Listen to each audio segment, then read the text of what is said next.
Dana Chandler was living in a trailer behind her sister's house in Duncan, Oklahoma. One team come up this way, one team come up here to the main house like this. Whenever you are executing an arrest warrant, She's just so unpredictable. where the defendant is alleged to have committed a double homicide, If she goes mobile on us, she's gonna come right down 42nd Street. that always raises everyone's anxiety level. I think there's a real possibility that when she sees us coming in, she may be the type to not give up so easily.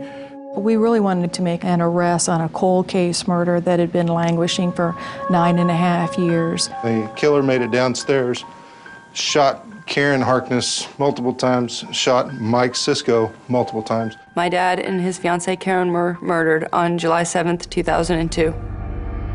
Whoever it was that did this hated these people. They wanted them dead, and they wanted to make sure they were dead. I want answers. I want to know why. I want to know everything.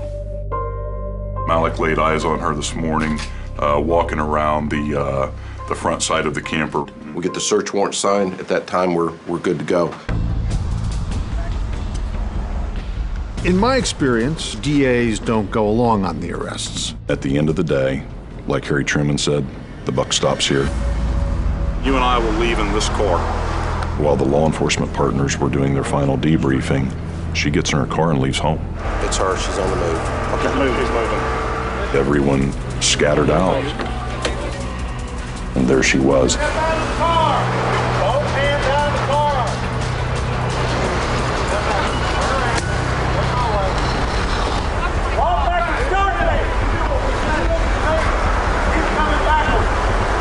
For 10 years, I've been thinking about justice.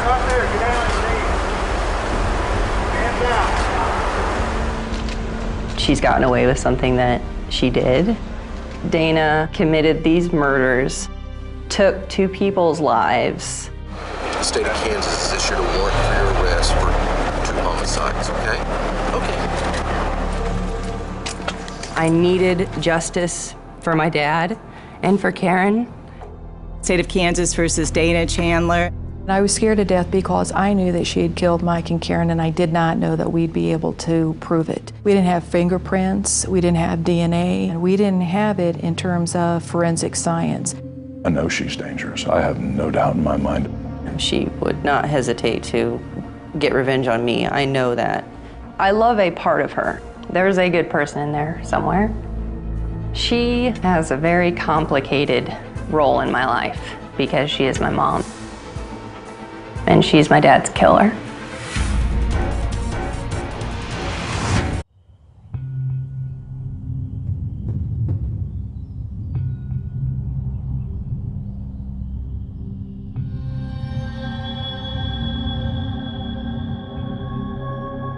She's being held accountable for what she's done, and I hate that that's the truth, but it is. Your mom did kill your dad. That's the fact. State of Kansas versus Dana Chandler. And the fact is, it's taken 10 years to get Haley Sisko's mother, Dana Chandler, into a Topeka courtroom to face trial for murdering Haley's father, Mike Sisko, and his fiancée, Karen Harkness. Haley was just 17, and her brother Dustin was 15 at the time of the murders. I know Mom did it. And you've known that for 10 years. Yeah. Lord knows I don't want it to be her. If it wasn't, I would be on cloud 9. The question is, will prosecutors be able to convince the jury that Dana Chandler is a murderess? Convict her because she killed Mike Sisko, she killed Karen Harkness, and she robbed her own children of their father and his fiancée. But here's the problem with the case. There's absolutely no physical evidence. No DNA, no fingerprints. Also, no witnesses. Almost no way at all to place Dana Chandler at the crime scene. Hi, Dana. Harold Dow, CBS News. We first reported on this story back in 2009 with our late colleague, Harold Dow. It was a cold case then. Did you know anything about the death of Michael and Karen? I have no idea what happened to Michael and Karen. They're there's some people out here who think that you had something to do with it. I know that. 48 Hours was first to publicly name Dana Chandler as the prime suspect. And she sure seemed like the perfect suspect. Dana and Mike were married for 16 years, but went through a long and especially ugly divorce. She lost custody of Haley and Dustin when the court ruled that Mike was the more stable parent. My dad was really in my life growing up. He was really my hero. Mike was 47. He sold welding equipment. Smile real big, Mike. Let's see your teeth. He had a wonderful sense of humor. He kept his humor no matter how he felt inside. Carol Sisko is his mother. I see the pain in my grandchildren's hearts with him gone. And we just miss him so much. Mike had been dating Karen Harkness for 4 years. She was 53, also divorced, and a mother of 2 grown children. They were extremely happy. You could just see that, you know. Everything they did was for each other. Harold Worswick is Karen's father, and on July 7, 2002, he and his wife, along with Carol, were meeting the couple at Karen's house, expecting an announcement that she and Mike were finally engaged. And I rang the doorbell and knocked on the glass and couldn't raise anybody. I thought, this is strange. They went around back and found the sliding glass door open. Inside, there was no sign of either Mike or Karen at first. And then Harold Worswick went downstairs to the couple's bedroom. Just I got to the foot of the stairs, I could see Karen. And I said, oh Christ. I knew she was dead. Then I found Mike on the outside of the bed.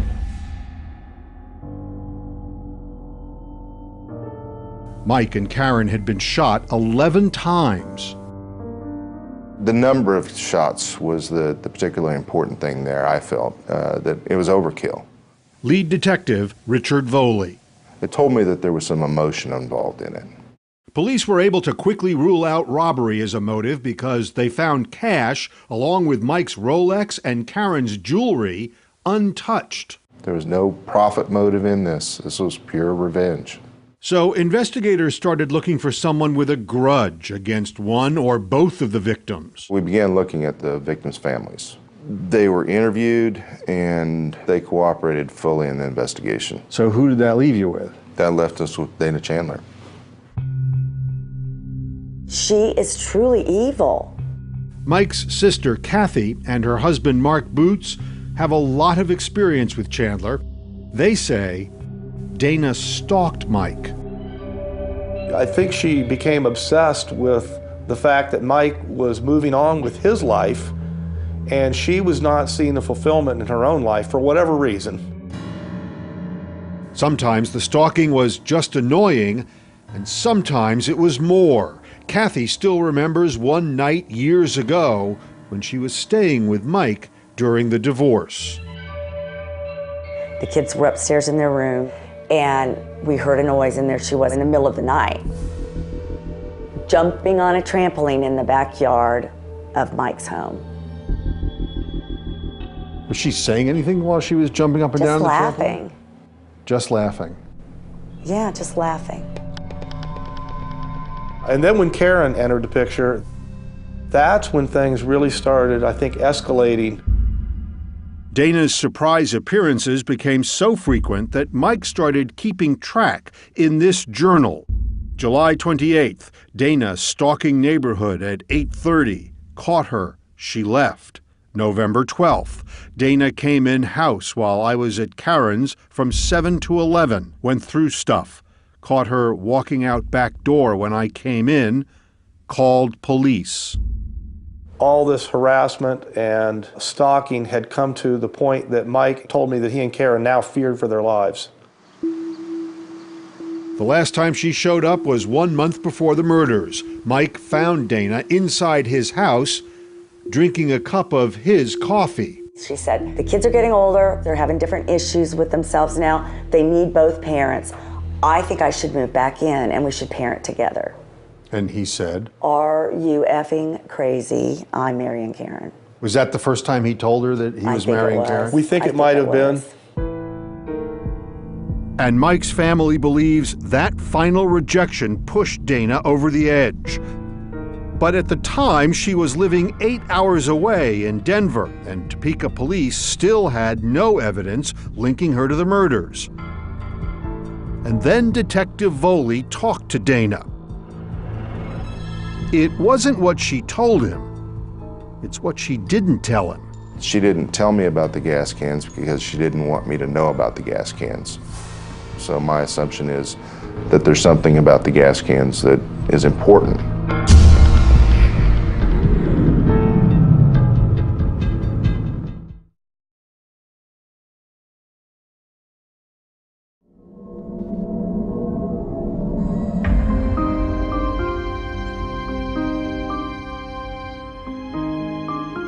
I'm just like, who else could have done this? It's got to be somebody else, you know. I just can't believe it was my mom. My mom? But Haley's mother, Dana Chandler, was now the main suspect, and Detective Richard Voley interrogated her about where she was around the time of the murders.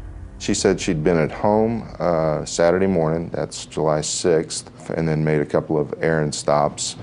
Chandler said she had bought cigarettes, snacks, a coffee thermos, and a replacement cigarette lighter at various stores around Denver before filling up her car with gas and returning home around 3 p.m. She said she'd stayed at her apartment by herself, didn't have any visitors, and the next day got up and went for a drive in the mountains at 10 o'clock in the morning. But there was no trace of her, no way to prove where she was after her errands until hours after the killings. What we found was there was a 27-hour window where her phone wasn't used and there were no credit card transactions. There's Dana. That is a key point for Chandler's one-time brother-in-law, Mark Boots. And I knew that was highly unusual with her. She used her cell phone almost continuously.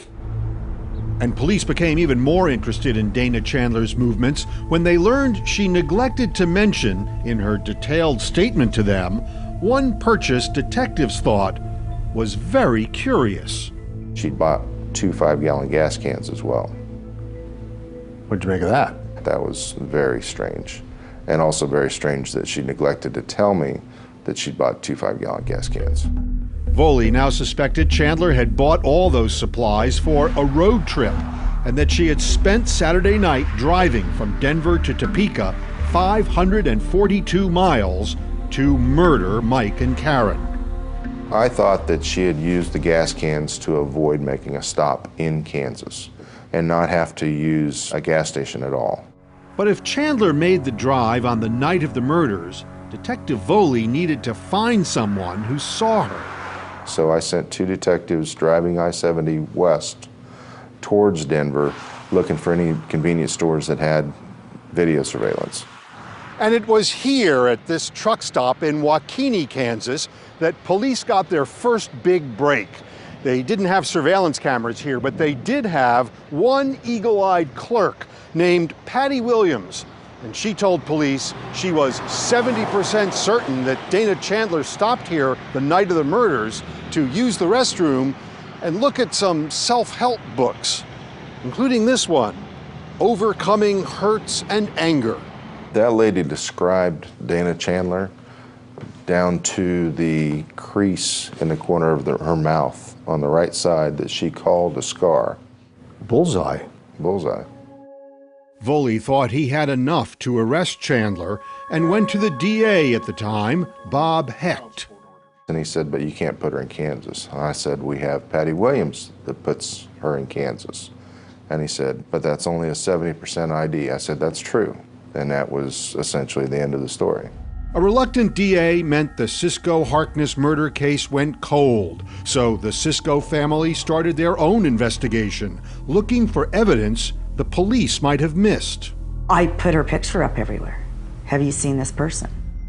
Kathy Boots and her mother Carol, who was then 65 years old, hit the road, searching for clues in dumpsters and in rest stop bathrooms. Well, we thought, you know, maybe she threw the gun somewhere. So I would stand on a toilet and try and push a tile up. Mom and I would take, this is awful, manholes up and, you know, pry them up and try and see down in there. And I just kept thinking, there's something we're missing. So you took this on yourself? Yes.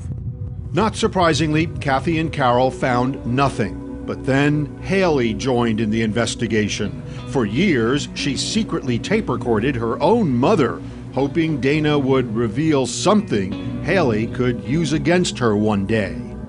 I think that the only way I can really move on with a relationship with you is if you can just tell me yourself that you did it. Well, number one, I didn't do it. And number two, I don't know what happened, Haley. Was that hard to do? I don't want to believe it's my mom. That's the last person. And every time I talked to her, it was more and more apparent that she was hiding something, that she was hiding the truth. And you had plenty of time to get to Kansas by Saturday night at midnight. Haley, I was not in Kansas at Saturday night at midnight. I was not in Kansas at all that weekend. I just obviously wish I could have got her to confess. But after years of investigation, both amateur and professional, there was finally a turning point. It came in a local pizza parlor called Glory Days. What happened in this pizza parlor? This is where I met Chad Taylor, as he was candidate Taylor then for DA. He was running for DA? Running for DA. I'd never met the man before, and then I started pitching some of the things that I was interested in this case in particular. Dana Chandler. Yes. And he said, you know, when you win the DA's race, I want to sit down and talk with you about this case because I think it's a fileable case. I think it's a winnable case. It just, we need somebody to work it. And that's kind of how it started from there. Chad Taylor won that election and took office in 2009. The murders became a priority again, and he took a hard look at the circumstantial case with Chief Deputy DA Jackie Spradling. A strong circumstantial case is never as good as a strong scientific case. They worked it for 2 years and finally decided, even though the case had problems, it was time to move. This gets no better. This case is never going to get better than it is. It's right now today.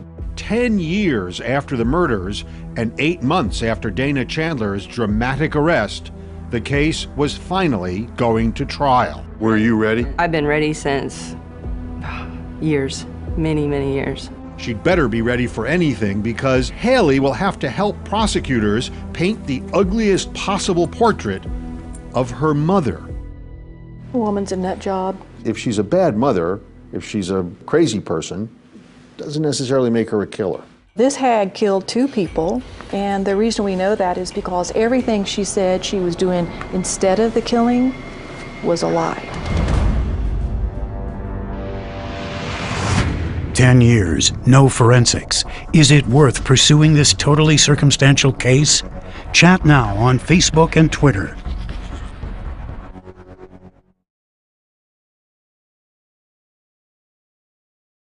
Some of them right at him, and some of them was like a foot and a half, some like 3.5 feet.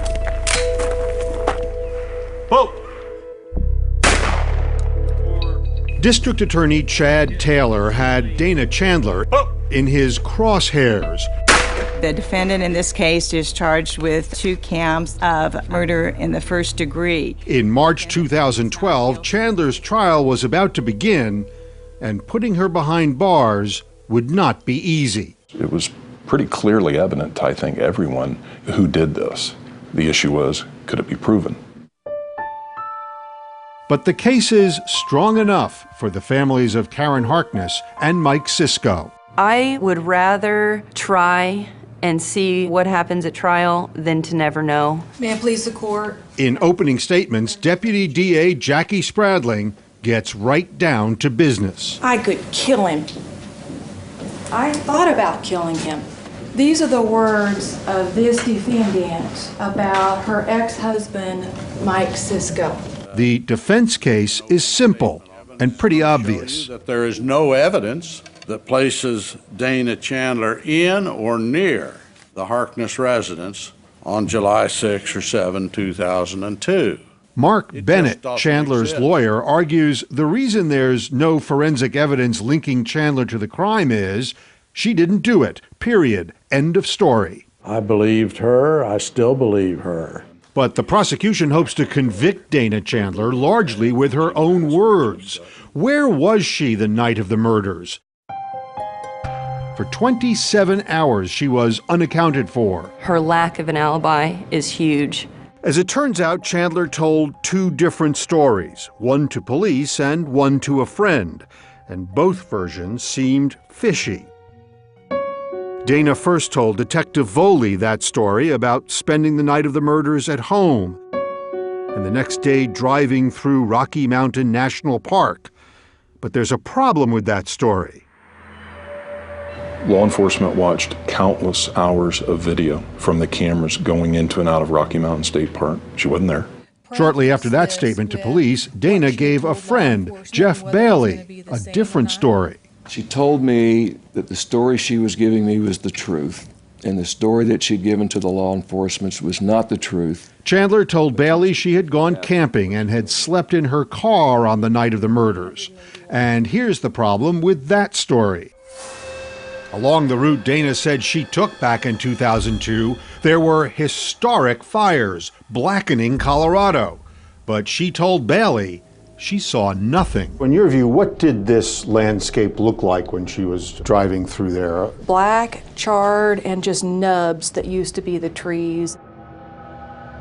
It's simply unimaginable to drive through acres of burnt forest and not know that the thing had been burned up. Wherever Dana was for those 27 hours, the authorities know the Sunday after the murders, she ended up in Loveland, Colorado, 57 miles north of Denver. She bought gas and went to Walmart for some new clothes. Why do you think she bought clothes in Loveland? Because she threw away the clothes that she used when she was doing the killing. And prosecutors have an interesting theory to explain how she got to Loveland. The escape for her is not backtracking the entire route, but to get out of Kansas. Go directly up to Nebraska and avoid the Kansas authorities. Spradling believes Chandler used those two gas cans to get her out of Kansas after the murders without a trace. It would have taken that extra 10 gallons to get her out of Kansas. Problem is, prosecutors have absolutely no evidence that she was ever in Nebraska. You can't prove that she did any of this. I can't prove that she went into Nebraska. You're absolutely right. But also don't forget Patty Williams, who was the woman in Waukene that did see the defendant in her car. But Patty Williams, the clerk at this truck stop, who was 70% sure that she had seen Dana the night of the murders, would not be able to say anything to help prosecutors at trial. In 2006, she died. That was going to be a problem. That was our best evidence that she was in the state. So now prosecutors had no eyewitness and no forensic evidence. All they had was a defendant with a weak alibi and a very strong motive. The defendant was pushed over the edge, realizing that she would never get Mike back and that he was going to marry Karen. One by one, prosecution witnesses describe what they call Dana's stalking. I heard a sound, and I looked out, and Mike's sister, Kathy Boots. And she was on the trampoline, jumping. Dana. And his brother, Tim Cisco. 2001, we had a family get-together out at Karen and Mike's property, and I actually saw Dana drive by. At the time, she was living in Colorado. And other witnesses say Mike and Karen lived in terror before they were murdered. Usually it was incessant phone calls, harassment, all hours of the night. She called as often as you can dial the phone. Just hit repeat or redial over and over, sometimes a minute apart, sometimes 3 minutes apart. Mark Bennett says Dana was just being a good mother. I think there were many calls that she made to talk to the children. But Haley says her mother never asked about her or her brother Dustin. Every time she would call, she would ask me, what's your dad doing? Where is he at? What's he doing? She would not let me off the phone. And there's more evidence that Dana Chandler was not just a stalker. She was becoming dangerous. When I saw the look on Mike's face, he was distraught. For the last 10 years, Mark Boots has been haunted by the last conversation he had with Mike on a fishing trip. It was just the week before the murders. He turned to me and said, "Mark, you're going to wake up and find me dead, and I want you to know who did it. Dana Chandler." Will you tell us your name, please? Mark Boots. Mark thinks if he can tell that to the jurors, it could be powerful enough to assure a conviction. Was he talking to you about some recent events that were disturbing? Yes. Will you tell us what they were, please? Judge, can we approach, please? Mark Bennett objects. He says that statement is hearsay, and the judge agrees. So the jury will not be allowed to hear that Mike predicted his own death at the hands of his ex-wife. I think it's a travesty that they can't hear that. Mike told it directly to me, and I believe I should be able to tell the jury. Mike sure can't. But there are still 2 more witnesses with devastating first-hand testimony. Do you know the defendant in this case, Dana Chandler? Yeah, she's my mom. Dana's own children, who will face their mother in court. I'm Haley Cisco. I know it's going to be very hard. It hurts a lot to face what's really happening. But you can do this? I can do this.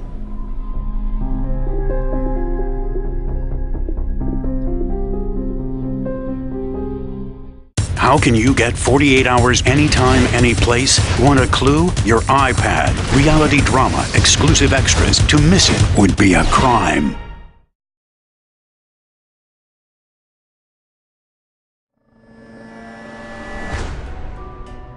I've built so much anger toward her. She doesn't even realize what she's put me and my brother through. It's hard to know if Haley and Dustin Cisco are looking forward to this moment or dreading it. 10 years after their father and Karen Harkness were murdered, Dustin and Haley are about to become star witnesses against their mother. I want to know why. Why did you do it? Dustin is up first. The prosecutors want him to tell the jury that his mother used visitations with her children to stalk their father. She took me and my sister with her to go spy on my dad. And so we were in the car, and she told us, you know, we're just going to be her little helpers. My mom and my sister got out of the car to go peek into a window. And how old were you at the time, roughly? 12, maybe. And at the time, I didn't know it was strange. I thought it was just a game, you know. Yes, I ended up going on the trip. Dustin appears unemotional through his testimony until Jackie Spradling asks him how he found out his father had been murdered.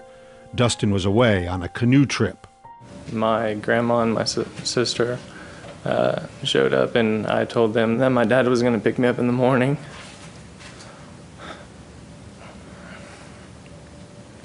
Do you want a break, Dustin? It'll be okay. Do you want one?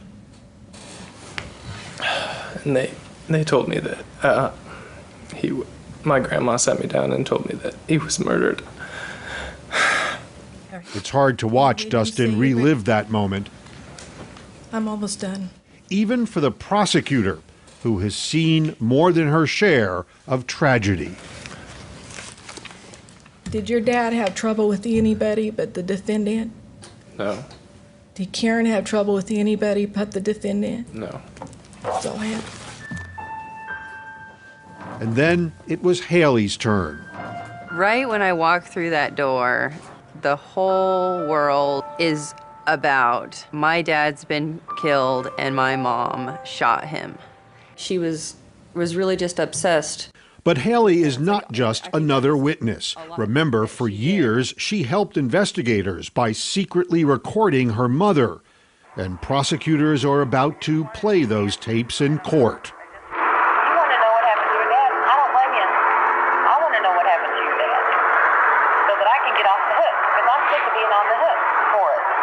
It was during that recording that Dana, who is a recovering alcoholic, for the first time tried to explain why she bought those gas cans. I ran into a girl girl that had run out of gas at an AA meeting. And so I went and got gas for her. She asked me for money, and we don't give people money at AA. But over the years, Dana has never named that woman. What was her name? Can get a hold of her? I mean, if she could say that, that would just be awesome. Kaylee, I have no idea. You don't know?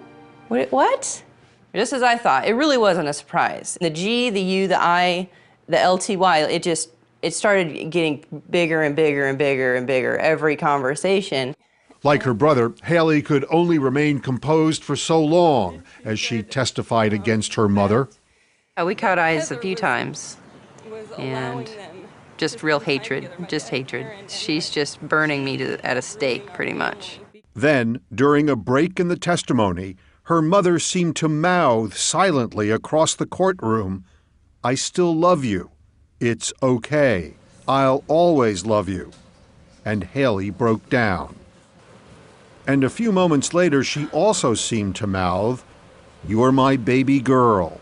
I'd like to think it was coming out of love, but right after that, after about 10 minutes, it was right back to the glaring. But Mark Bennett insists his client loves her children, even now. She doesn't bear them any ill will. She loves them, and this isn't going to change that. And Bennett presents evidence that he says raises more than just reasonable doubt. I'd been dispatched there for a past burglary. He calls a series of officers who investigated break-ins not far from Karen's home. It would be to the east, half a mile. Bennett says had striking similarities to this case, like the sliding glass door that was found open at the crime scene. The sliding glass door had been found open? Correct. In at least one of those burglaries, blank checks were stolen. And after the murders, Bennett says two men, Walt Rogers and Terry Tigner, were in possession of one of Mike's checks. They got two people out there, Terry Tigner and Walt Rogers, that are bad, bad people. They've got long rap sheets and a lot of convictions. Prosecutors dispute that theory.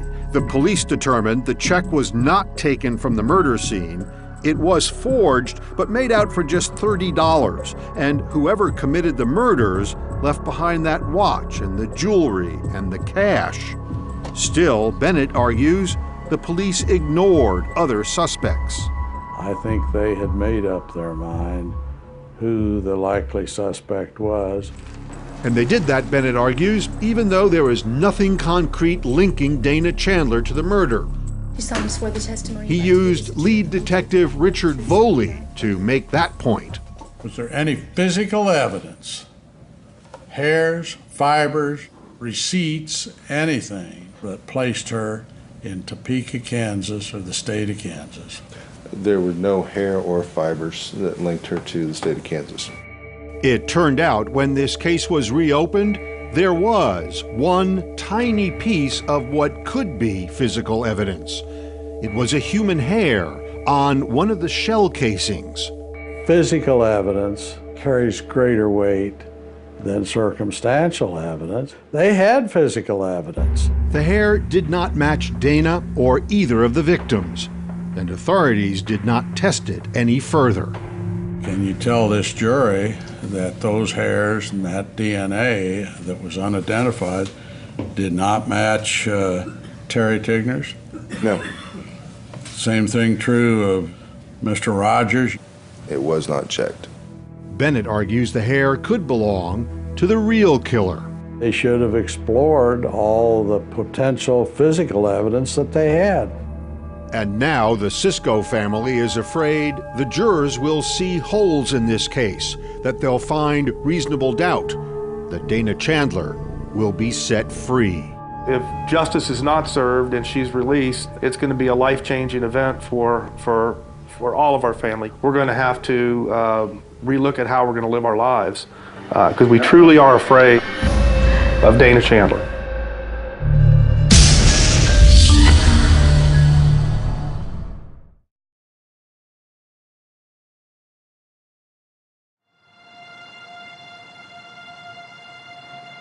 After all the tears and all the testimony, the toughest part of this trial is about to begin. closing arguments and the wait for a verdict. I don't know what other favors they do for each other. Once again, Deputy DA Jackie Spradling relies on evidence gathered by Haley Cisco. Listen to the instant message Dana sent to Haley about Haley's father. I cannot continue to have that bastard in my life anymore. In an email to her then 14-year-old daughter, Dana slams Karen Harkness, too.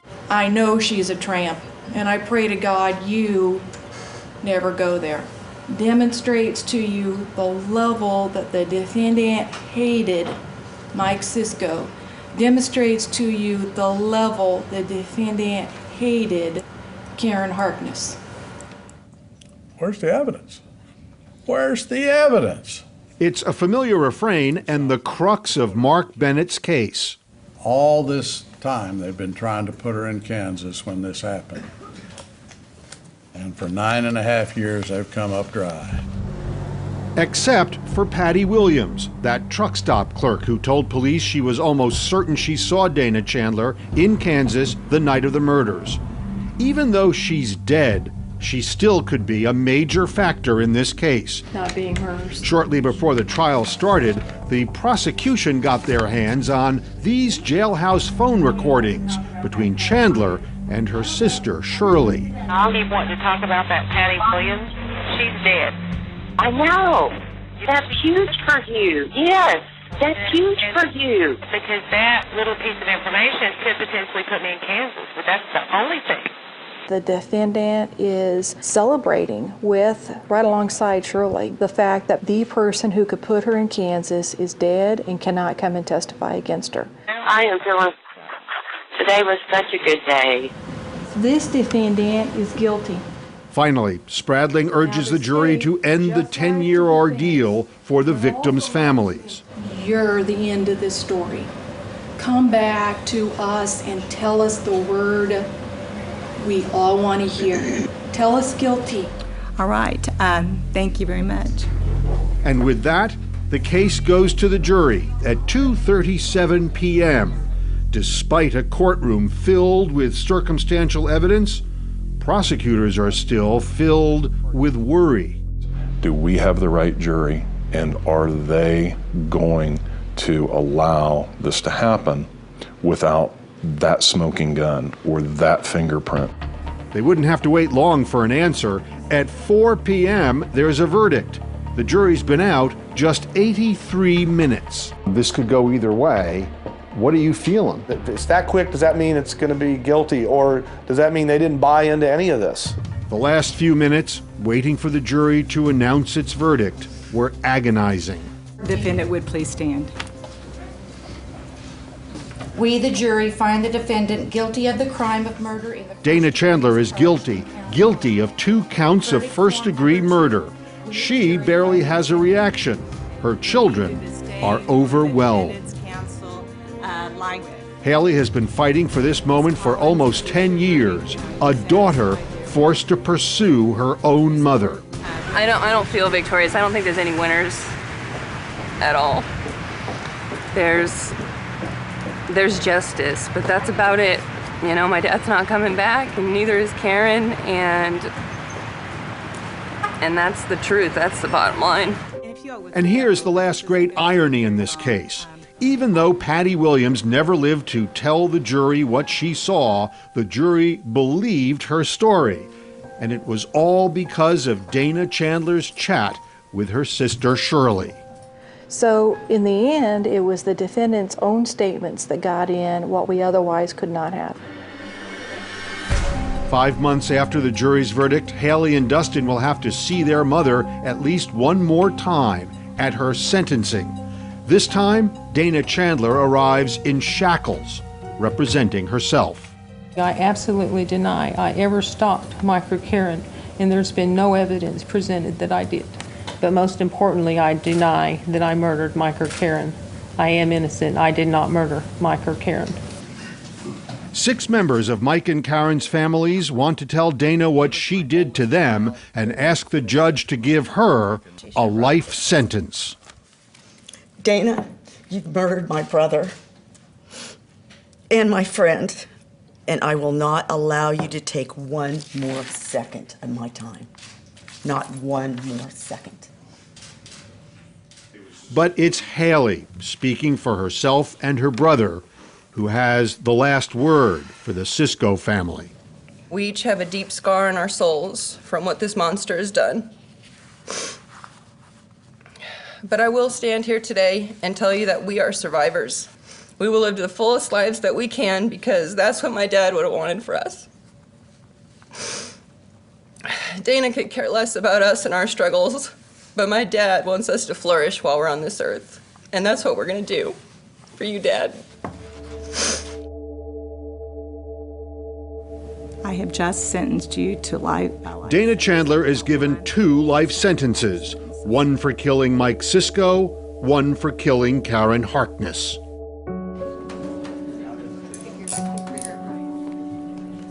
And with Dana Chandler locked away, the Ciscos are finally free.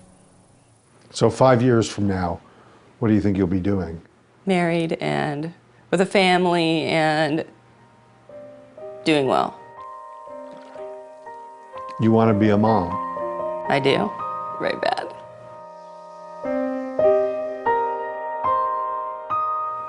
I want to be everything my mom wasn't.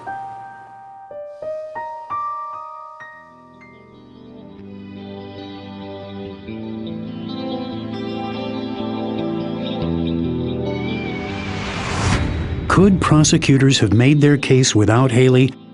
Chat now on Facebook and Twitter.